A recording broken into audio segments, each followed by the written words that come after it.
Hey friends, welcome back to Pastor's Wives Tell All. Today we get to chat with a sweet pastor wifey we made out of Pastor's Wives Brunch 2 years ago in one of our favorite states, Texas, Alex Young. Alex has been married to her best friend Caleb for 7 years and a student pastor wifey for 3 years, and currently is a student and family pastor's wife.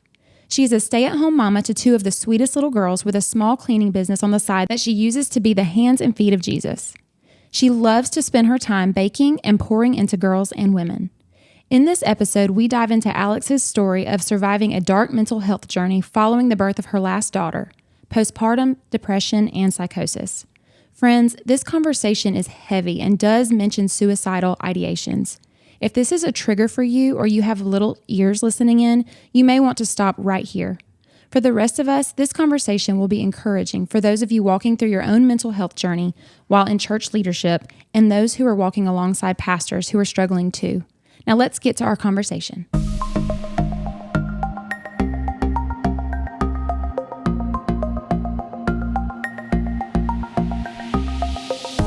Hi, I'm Jessica. I'm Jenna. And I'm Stephanie. And you are listening to Pastor's Wives Tell All, A podcast by pastors' wives for church leaders and anyone desiring to take a peek inside our glass house. We are breaking down walls and crushing pastors' wives stereotypes within the church. We want pastors' wives and other ministry leaders to know that they are not alone in this. Plus, this is basically therapy for the 3 of us with a whole lot of dance parties. Whoop, whoop. Hello, Alex. We are so excited to have you on the podcast today. It's Alex. Yay. We love her. Guys, we absolutely love Alex. We actually got to meet you for the first time. Was it 2 years ago when we had a meetup in Texas, or was it three years ago? It was a while ago. I feel like it was 2 years ago. Or it was Not two. It was 2 years ago. In January. Yeah. Mm-hmm. And we got to see you and you came to eat breakfast with us. That was I the first did. time. Yes, it was so fun. It was I like know it I'm was. a bit fangirling right now. That first time. It's like I listen to these ladies all the time and I am major fangirling at the moment. So, you know. Oh my goodness. Aw. Well, we Yes. love you. And then we got to see you at a retreat in Missouri last year for the first time. Yes. So, Mhm. yeah, which we'll kind of get into a little bit. But Okay. yeah, you are our friend. We're so excited to have Yes. you on and just Yes. to hear your testimony today. So, for all of the people that do not know the beautiful Alex, can you tell us a little bit about yourself, your family, and a small testimony of how you came to know Jesus? Yes. So, my name is Alex. I am married to Caleb. He is a youth and family pastor at FBC Holiday in Holiday, Texas. That's First Baptist. But anyways, I have 2 little girls. We have a 3-year-old, Millie Grace, and then a 7-month-old, Nora Ann. And they are just, y'all, light of my life. Yes, light of my life. They're adorable. They are. They- They're precious. Y'all, I can't deal with it. I'm like, y'all are too cute. You are going to have your daddy bald by the time here soon. His hair's going to start falling out. But anyways, so I have 2 little girls. I met my husband in 2018. We got married in 2019. Y'all, literally like a day less of a year is when it was almost a year when we got married. So we were like, we knew. We were like, knew. I guess I want to be with you forever. You know, he's great. But so we started ministry in 2020 and then kind of as volunteers and then full-time started in 2021. But a little bit of my testimony of how I came to know the Lord. So I actually came to know the Lord when I actually have it in my Bible of when I was baptized, which was like a few weeks after. So I think that was July of 2005 is when I accepted Jesus into my heart at a VBS. I could not tell you how old I was. I can't do math like that quick off Me neither. the It's cuff. okay. We So feel you. No on that. judgment. It's okay. It's fine. Elementary school for sure, but accepted Jesus then. It was obviously so fantastic after, which is not at all the case. I could walk the Christian walk, talk the talk, make everybody think that, I was on fire for Jesus. But deep down inside, I was not. I did not truly know the Lord, which I think is huge for people to make sure that they understand they know of God, but they don't know God. And so after high school, I found myself getting involved in a lot of just worldly things that as a pastor's wife, I look back and I'm like, oh my gosh, God, like, do you know what I just went through? And you calling me to be a pastor's wife? Okay, I'll take it. But anyway, so got caught up in a lot of the worldly things. And then I had a really surreal moment with the Lord. It was probably in 2016 where I was dealing with some anxiety and depression, which obviously comes up in today's story. But I actually was debating my life at that moment because I was like, God, I can't do this. I feel so empty. All this stuff I'm chasing after is just leaving me broken and more empty. And I don't want to do it anymore. And kid you not, I look over. I hadn't touched my Bible in ages, y'all. My Bible was open to the Good Shepherd. It sounds so cheesy, but that's just how it happened. I looked over and I just felt God pull me to my Bible. So I went over and I read it. And it was like in that moment, I was like, holy cow, I don't know Jesus. Like, I don't know this Good Shepherd. I don't think I'm a Christian, in all honesty. And so that day I gave my life over. I like to say rededicated, and that can get messy in the church, but rededicated my life to the Lord. And yeah, after that, obviously it's not still sunshine and rainbows, but I know the Lord. So yes. That's awesome. I love your story. Thank you guys. Because it sounds like Jenna's kind of. Yeah. Where you just think you got it, but then you get older and you realize, wow, like I don't have a clue who Jesus really is. Yeah. So I appreciate you sharing that, because there's a lot of people I know in our churches who may have just said a prayer and thought, yeah, I'm good, but have no intention of following Jesus, have no like heart for him, do not know him, just There's did no the thing that needed to be done. Yeah. Right. Yes. That's so good.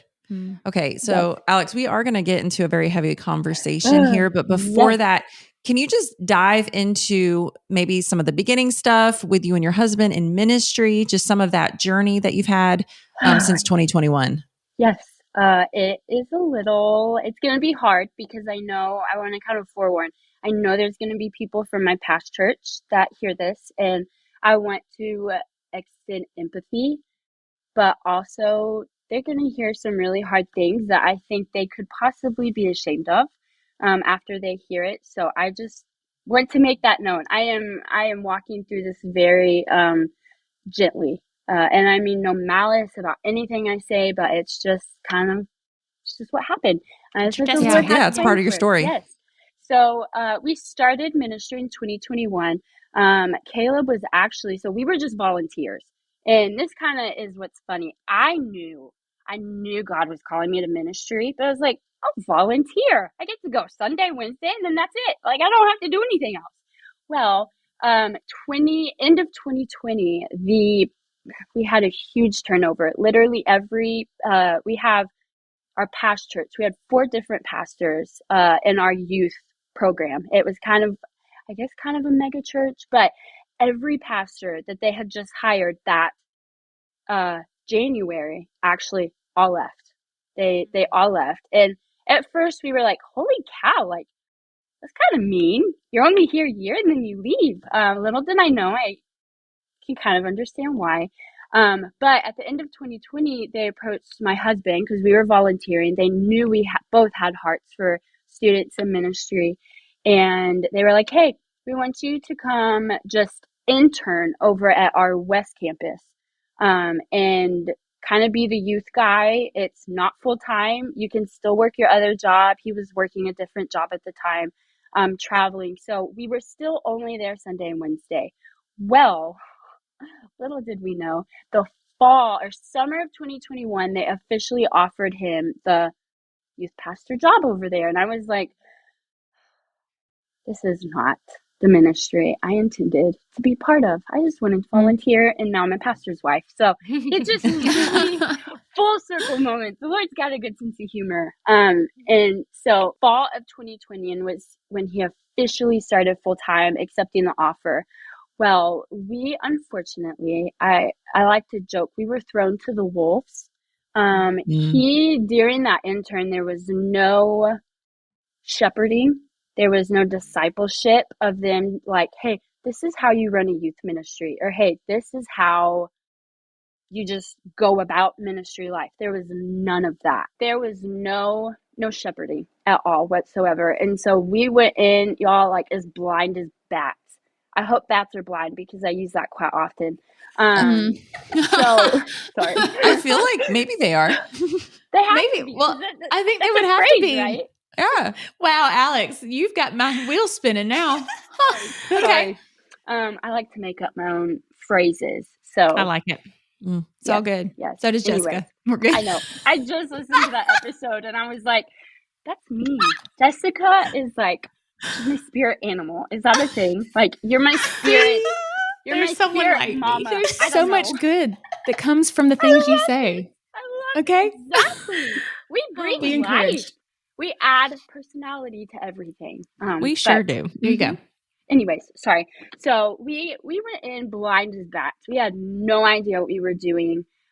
Caleb had no idea how to like go about ministry, how to dedicate his time to what, do this. And at one point, he did ask, after he got the position, he asked one of his older pastors in the church if he would, take the time to maybe mentor him and shepherd him.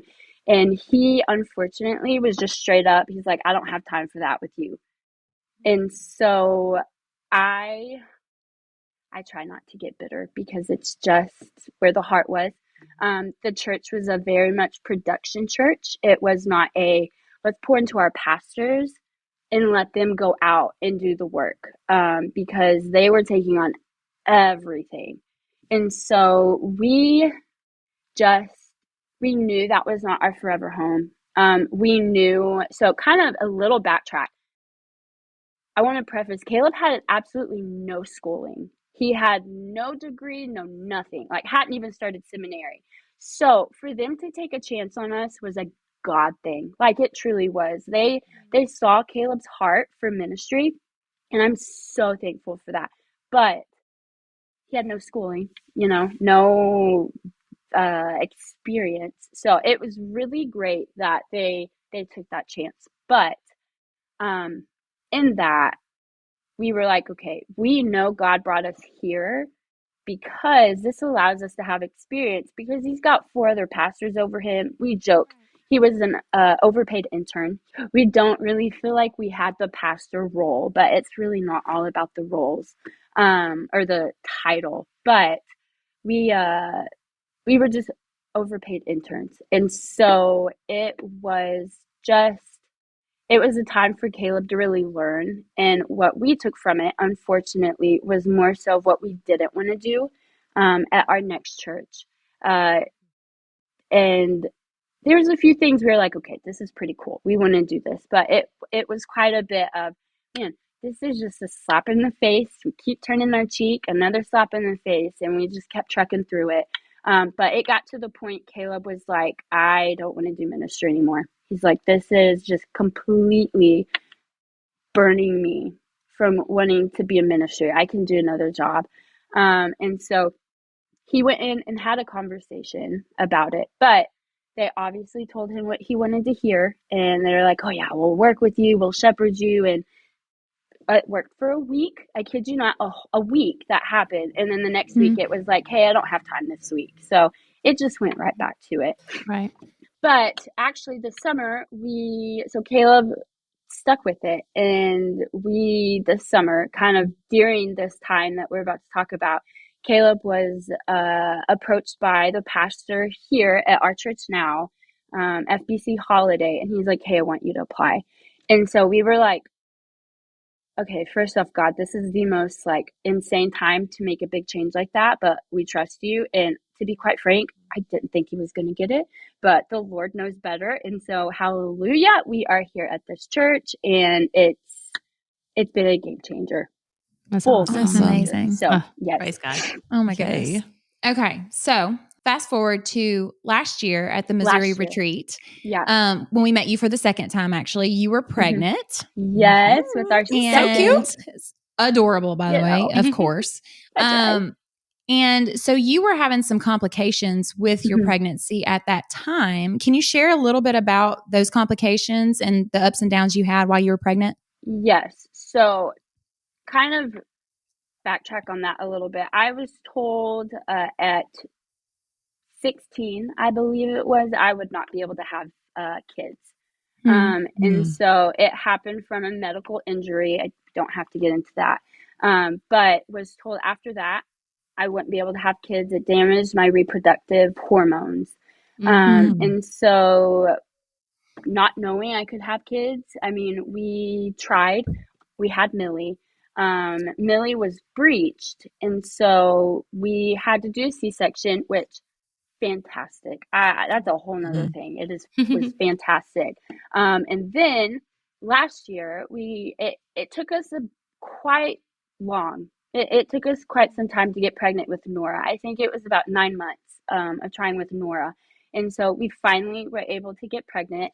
A fear that the doctor instilled at me at 13 was, hey, if you do get pregnant, the baby's not gonna last. Won't survive it to full term, be a stillbirth, whatever. And so even though we had Millie in fantastic birth, I mean, pregnancy's miserable as it is. I hate being pregnant, y'all. It's a gift. It is a gift I will never want to take away, but it's great. And so Nora, it took us some time with Nora, and I think that instilled a little bit of fear of okay, this took a lot longer than it should have. This is going to be a lot more difficult than Millie's was. And thankfully, the pregnancy as a whole wasn't terrible. But obviously, having another baby after a C-section has its, its things. I experienced a lot of pain during this pregnancy, and we couldn't figure out why. It was ultrasound, everything, all the testing, everything came back great and clear. And so it was okay, well, why am I in so much pain? This was to the point, I mean, I actually had to stop working a month and a half earlier than I had planned to. And so I was threatened bed rest quite often. The doctor's chill. You need to stop and maybe you won't hurt so much. And even when I did, I was still in excruciating pain. And so finally we had Nora, C-section, and it was fantastic. And we were told at my 2-week appointment, I had actually had a partially ruptured uterus. And that, for those that don't know, is actually fatal most of the time. There's 3 layers to it, and 2 of my layers were ruptured, and the second layer was so thin that they could see Nora's little face through it. It's supposed to just be this pink wall. You're not supposed to be able to do that. And so I'm thankful the doctor waited, because I think I would have stressed out the entire time in the hospital. But the doctor said that had I tried to have a VBAC, which was something I debated, and y'all, it's crazy. I won't get super into it. I actually, anytime I thought about having a VBAC, I would have nightmares. And I kid you not, this sounds dramatic, but nightmares of me dying. And I was okay, I don't think I want to do that. And so a few weeks beforehand, I told the doctor, I was listen, this sounds really dramatic, but I think I'm going to die if I try a VBAC. So I'm just going to stick with the C-section. Come to find out, he told me that had I tried a VBAC, me and Nora wouldn't have made it. Because a completely ruptured uterus is very fatal, especially to the baby, possibly to the mama. So, yes. I think that was the Lord. Oh, 100%. 100%. Yeah. At this point, I'm God, I've never heard you speak to me through a dream until now. And I'm okay, I got you.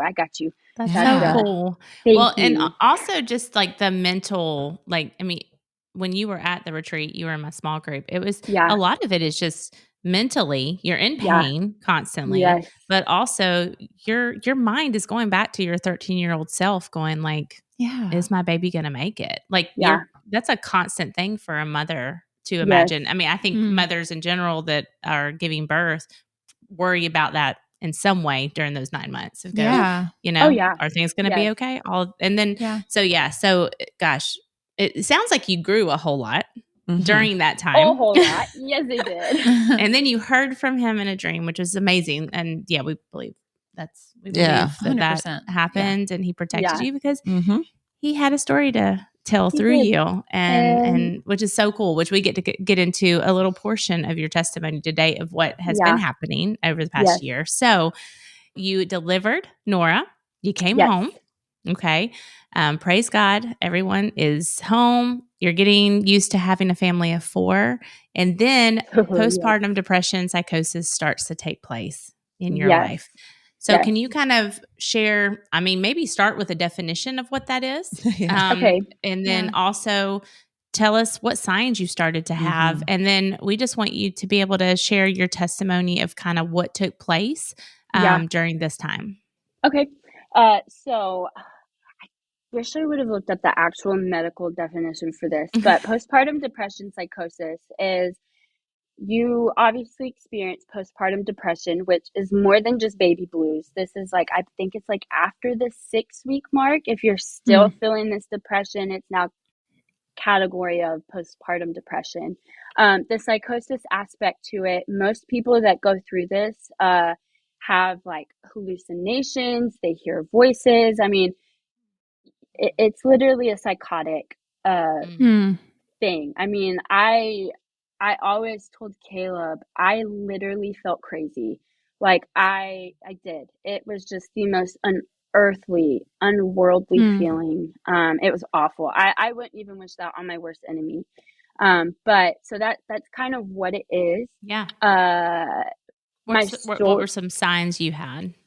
Like just to So kind of look for. yeah. So the signs that I had, I actually didn't have a whole lot beforehand. And that's what surprises me. It was literally a like moment of just, I had a psychotic episode, but I had experienced this heaviness just over me and couldn't figure it out. And I had postpartum depression with Millie. I knew what to look for. And I'll kind of get into it, but I felt great the first part of my pregnancy. Like I was so surprised. My family was surprised. They're like, "Wow, you look great. You sound great." And I was. And then out of nowhere, it hit. But something that happened was I had a moment where I just kind of heard this voice that was not mine in my head. I told Caleb, I was like, the thought voice that's in my head, we all have a thought voice. We know what that sounds like. It sounds like Yeah. us. And that was far from it. That was not my thought voice at all. And you can kind of see why later or here in a little bit. But it was just this deep despair feeling that led into this psychotic episode that leads into the rest of this. So I didn't hallucinate or anything. I just felt this heaviness and then it hit. But I definitely heard this evil thought voice in my head. So if that kind of explains it. Yeah, that's I'm just wondering what was being said. Yeah, go ahead, share. Go ahead and get into it, girl. Go ahead. So Nora. Nora's my second one. I get their names confused all the time. It's okay. Awful. We all do. It's fine. Gosh. Same. Nora was, I want to say 2 months. Had her in April. Camp season started very last week of May. Well, 2 weeks before Caleb left for camp, I was like, babe, I don't feel right. Like I was doing so great. Like I felt great. I felt joyful. I mean, everything. I had another sweet baby. I wasn't supposed to be able to have that. We worked really hard for and had her. I was safe. Like I didn't die, as dramatic as it sounds. But I was like, I don't feel right. Like something feels really heavy and I can't quite figure it out. And how I told him, I was like, it's this cloud. It's this like dark rain cloud just hovering. It was like, it's not on me, but I just feel like something's lingering. And, you know, Caleb obviously made sure I was okay. And I was like, I think I'm fine. Like, Nora, we were still trying to get her to sleep through the night. Thankfully, not long after that, she started sleeping through the night. But I was like, I think I'm just tired. Like, I may have a little bit of postpartum depression trying to set in, or just the anxiety of like, you're leaving for camp. There's no way I'm going to an amoeba-fested lake with my 3-year-old, much less my almost 2-month-old. So it's like I'm staying home. And so I was like, maybe I'm just anxious, and, you know, kind of brushed it off. Well, 2 weeks later, Caleb leaves for camp. We had a pretty decent week. I still felt this heaviness, and I just could not, for the life of me, put my finger on it. And so through that week, I really was like, God, like, I feel, I don't know why I feel this way, but I feel like something bad's about to happen. I need your protection right now, because I don't know what's about to hit, but I just feel it. And so Caleb comes back. He's gone from Sunday to Friday. He comes back Friday. Well, that whole weekend from Friday to Sunday, I was sick. Nora got sick, so I didn't get but maybe 3 hours of sleep that entire weekend. Mind you, being tired of taking care of 2 kids by myself for a week. And so come Sunday, I knew I was exhausted, and I was like, okay, we're all going to bed. It was 8:30, love camp season, because we go to bed super early when Caleb comes home. I'm like, I can do this. 8:30 is good. We get in bed at 8:30. I'm laying there, and I cannot fall asleep for the life of me. I don't know what's wrong. This heaviness is getting like deeper and closer, and literally feel like it's like sitting on my shoulders. And I was like, okay. So right around midnight, I got up and went into the living room. Something I've started doing, because I hate scrolling at midnight. I start looking at things and I get angry, postpartum hormones, you name it. I'm like, I don't need to read all this right now. I'm too extra for this.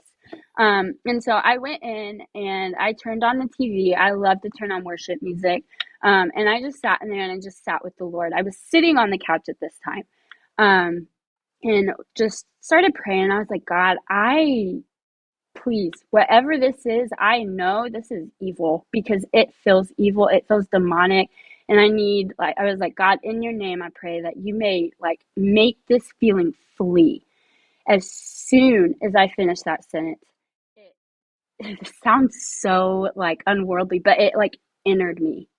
And all of a sudden it was, I want to die. And I was like, oh, hold up. What?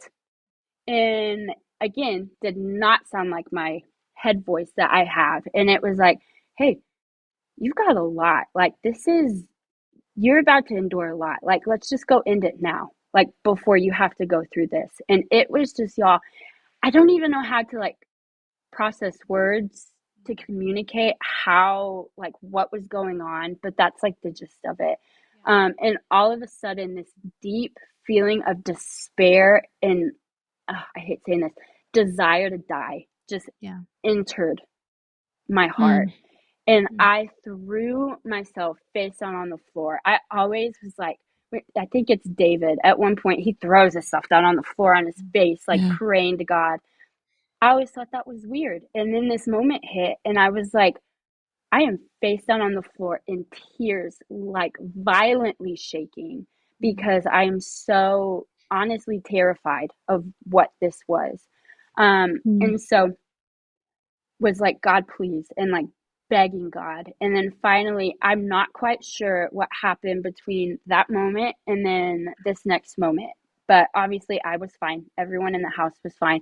But next thing you know, I kind of pop out of what is the episode that we come to find out I had, and standing in front of my husband's dresser. I want to give a PSA real quick. We do have guns in our house, and that's where this is about to come in. They are up very high, locked out of the way, where neither of our children can reach. So I just want to make that point, because who Yeah. knows what's Yeah. going to be said. But anyways, so I kind of popped out of this episode and was standing in front of my husband's dresser, just with the gun right there. Hey friends, we hate to stop this episode right here, but don't worry, there is more to come next week. Don't miss it.